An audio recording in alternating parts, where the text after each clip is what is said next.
Sean McVay just sent a chill through the entire NFL. With Myles Garrett changing everything and Aaron Donald still looming, the Rams suddenly look like a nightmare no offense wants to face. Now comes the hardest battle, proving it. Rams are loading up. Is it fair for them to be considered the favorite ahead of the defending Super Bowl champs? It is absolutely fair because there's another name that wasn't on that list, and it was Aaron Donald, which is also an incredible difference maker, and that's putting it lightly. Sam Darnold wasn't on the ESPN's top 10 quarterback list, which is the travesty because I am a Sam Darnold truther, and the way he's played over the last 2 years, I think has been understated how well he's played the quarterback position. That being said, their margin of winning that Super Bowl and beating the Rams down those important stretches was paper thin.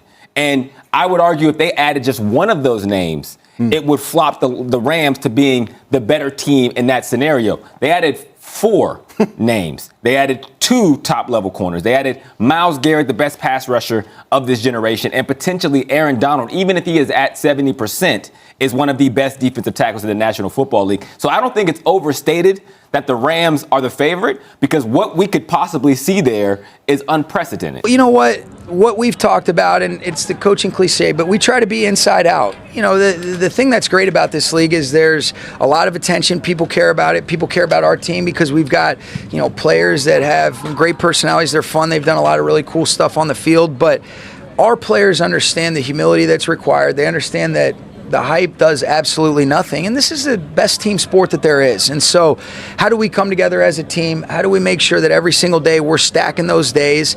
And then inevitably there's going to be adversity. And how can we be inside out? How can we handle the storms? And how can we make sure that we're connected and courageous? But what I don't want us to ever let is the outside expectations inhibit our ability to go for it. Every time you take the field, it takes courage to care about stuff, and there's the unpredictability of the outcome. But I want us to go for it, and that's the essence of living, and that's what we want to be. I feel like a couple of years ago you weren't being talked about, and that was a bit motivating for the entire team, top to bottom. Being the favorite, I would hate to be that, but I feel like seeing you now, listening to you in front of the podium yesterday, I do think you are like you like being the you know, and you guys are, and that's an objective, top-bottom, like scientific answer to what you guys are. Here's what I would tell you. You feel great about the people that you're around and the possibility of coming together and controlling the things that we can control. What I will say is being fortunate to go into year 10 now, you have a lot of experiences that you can draw on, and there's a lot of humility that comes in this journey. I mean, these other 31 teams we go against, they're real. They got great players, great coaches. There's, you know, you got to be ready to evolve, adapt, and adjust on a yearly basis. And so I'm most interested in how we come together, how we handle what we can one day at a time. And I really think it's super important that we don't allow the expectations to get in the way of doing what we need to do on a daily basis and what's going to be required for us to be at our best. That is the truth. And, you know, you are fighting the outside-in narratives, but I do have a real trust and a real love for the people that we're on this journey with, and I'm excited about that opportunity. Andrew Whitworth has said this before, Kay, and I think it's such a great saying. You know, this is a blessing. It's never a burden. There's been times when I look back, and it was a burden, and it was my own expectations, and it's like, man, you choose to feel those things. You choose to live that way, and so let's choose to live the way that we want to, and hopefully I'm saying that week 8, but I do believe it in my heart of hearts. And like we've talked about, there's a lot of things that have changed that have helped as you're continuing to just mature as a man, that help create a better perspective of who you want to be for people you love and care. I'm excited to see him today. You've seen him. You will up be close. excited to see him. What? He's fun. You will be excited to see him. What have you seen? What's the thing? Let's start here. What's the thing that you're dying in your McVay way to get out of him? Like a safety blitz, something absolutely insane that nobody safety would do, blitz, but he can do. That doesn't involve him. Maybe he could it does. do it. Tell me he can. Yeah, well, he could. I mean, he was doing the like Euro or the crossover when he's in some of those spinner looks. Here's what I'm excited about. Like yesterday represented the first time that he took part in 11-on-11 drills. And, you could feel the impact. But here's what's cool. He's a good teammate, and he's got so much depth and range. I've always respected him from afar, but then as you get to know the person, the depth, the way that he thinks about things, I think it's really cool too. You know, the best players I've been around, they're secure enough to let you coach them. And as great as he is, he still demands to be coached. And he's a great teammate that's willing to share from everything we've seen up to this point.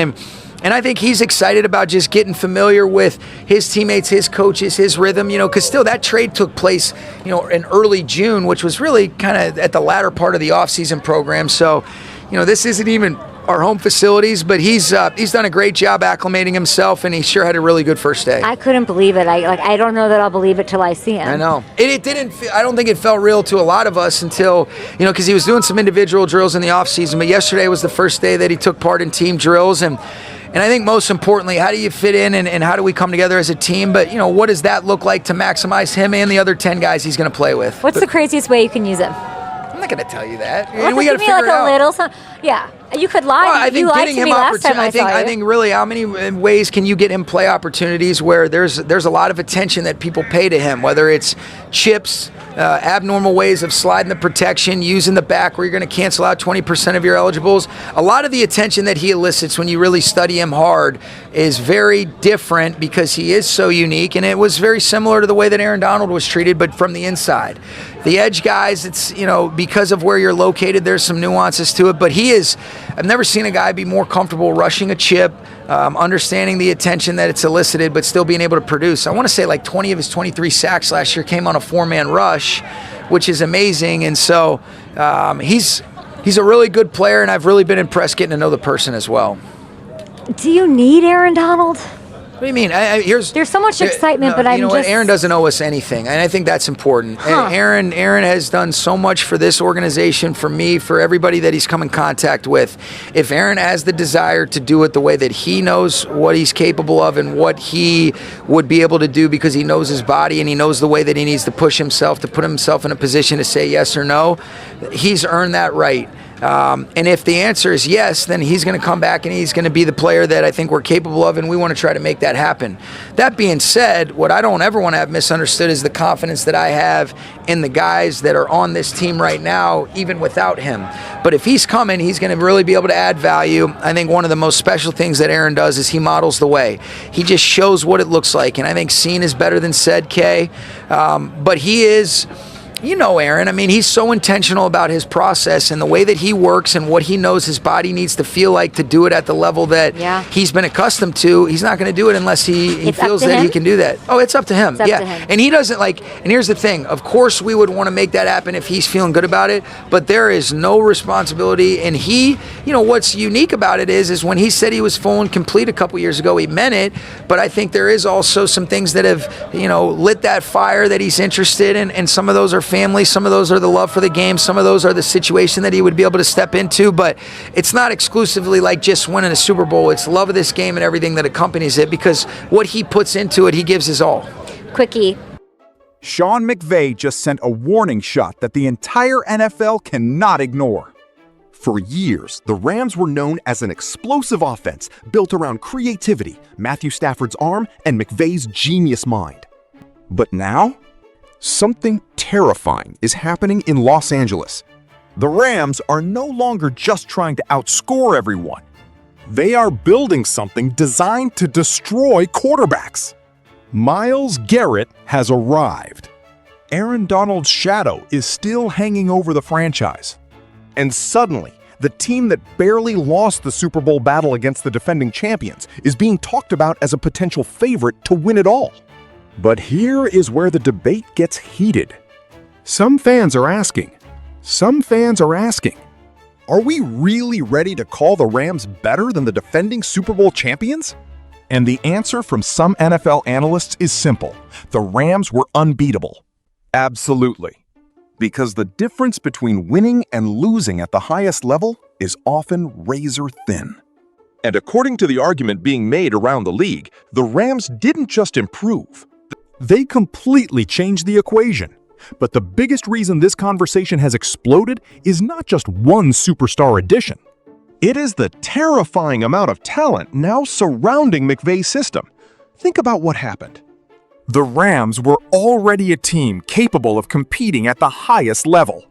Now imagine adding not one difference maker, but multiple players who can completely change games. The argument is that Los Angeles added 4 major pieces, including 2 elite cornerbacks and Myles Garrett, considered by many as the most dominant pass rusher of this generation. And then there is the possibility nobody can stop talking about: Aaron Donald. Even at 70% of his former self, the belief is that Donald would still be one of the best defensive tackles in football. That is the terrifying part, because offenses already have nightmares trying to stop one elite defender. Now imagine preparing for Garrett on the edge, while Aaron Donald attacks from the inside. It creates the same type of pressure that made opposing quarterbacks panic for years. And somehow, in the middle of all this hype, another storyline has been overlooked. Sam Darnold, a quarterback who wasn't even included on ESPN's top 10 rankings. A decision many believe completely ignored how well he has played over the last 2 seasons. Because if Sam Darnold continues playing at that level, the Rams might have something much more dangerous than a great defense. They might have balance, but while the football world is predicting greatness, Sean McVay knows the biggest enemy might not be another team. It might be the expectations. Sean McVay understands something most people forget. Being the favorite sounds exciting. Until the pressure arrives. The target gets bigger. Every opponent plays harder. Every mistake becomes a headline. And McVay's message is clear. The hype means nothing. The only thing that matters is what happens every single day inside the building. He believes this team must stay inside out. Connected. Focused. Prepared. Because talent alone does not win championships. The NFL is full of talented teams that collapsed under expectations. McVay knows the Rams cannot allow outside noise to become a distraction. He wants his players to embrace the pressure, to understand that caring deeply comes with risk, because greatness requires courage.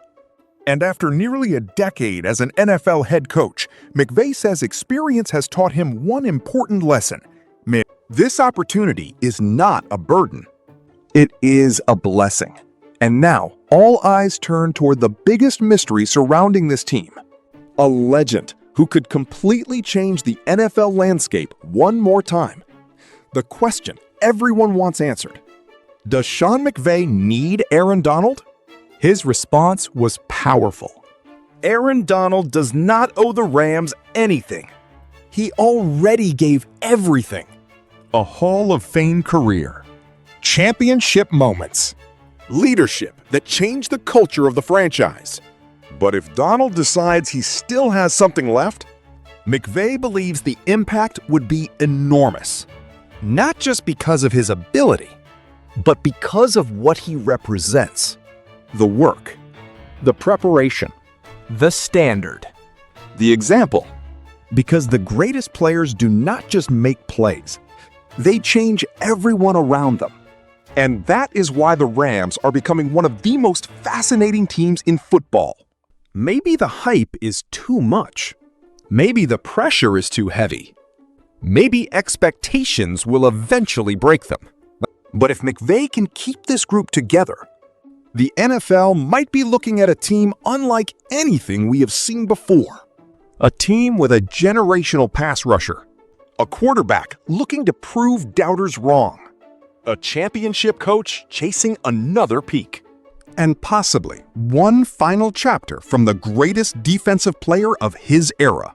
The Rams are no longer chasing attention. The attention has found them. The question is no longer, can the Rams compete? The real question is, can anyone in the NFL survive them? Yo, mic check 1 to 2, -1, -2. Game over for this video, folks. Smash that like button, drop a comment, and subscribe to stay in the huddle for more. This is NFL Madness, bringing the heat and signing out.